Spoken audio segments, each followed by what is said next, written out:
War! Huh! What is it good for? Shall we discuss? Hi everyone out there, fans and friends and everything else. Thought we'd do another one in the Life series. Musings on life and metal. And the big one I haven't addressed yet really is state of conflict in our world and where we are in history at the moment. And I thought tonight we'd address it after hearing that Germany, France and I think it was Italy have all agreed on speeding up production of weapons to supply to the Ukrainian front lines. And that to me is as good as saying paint a target on our heads, Russia, like what we've been doing. Because whether or not you think we're not directly involved, that's direct involvement. Okay? You're supplying weapons to kill Russians. Sorry, that's economic involvement. We are already doing this. We're training Ukrainian soldiers. We are providing the same things. We are already in the opening salvos, I believe, of the Third World War in Europe. And it's likely to only get worse if the politicians don't slow it down. Geezer Butler was right, by the way. Politicians hide themselves away, etc., etc. And it's amazing how many of them have done that.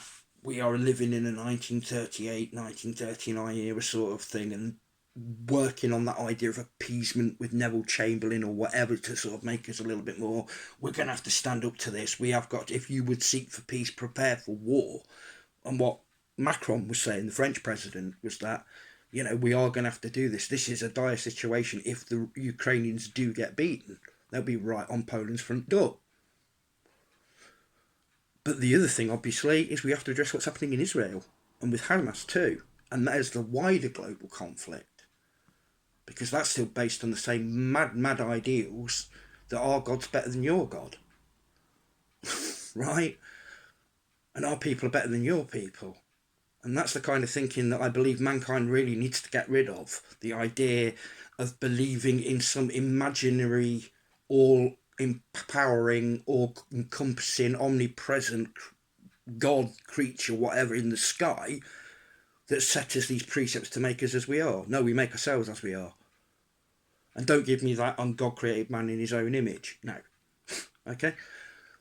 But I'm looking at a future that Lemmy always said was like desperate, terrible horror and ultimate destruction and everything else. And we are beginning to live in the potential of an era where it's going to happen. The balloon is going to go up properly. And you can see how day-to-day lives have been affected in the United Kingdom. One of the things directly is you see how the prices in shops have gone up. There's a direct knock-on effect. So, however we deal with it, we can honestly say war's a horrid thing, to quote Baldrick. But unfortunately, it seems intrinsic for stupid reasons for mankind forever. And yes, I get the idea of population control. We could do with usually losing a few billion of us. Oh, yeah. But on top of that also, it provides metal with some of its finest music. It's an inspiration. Here's a little song called War and Sober!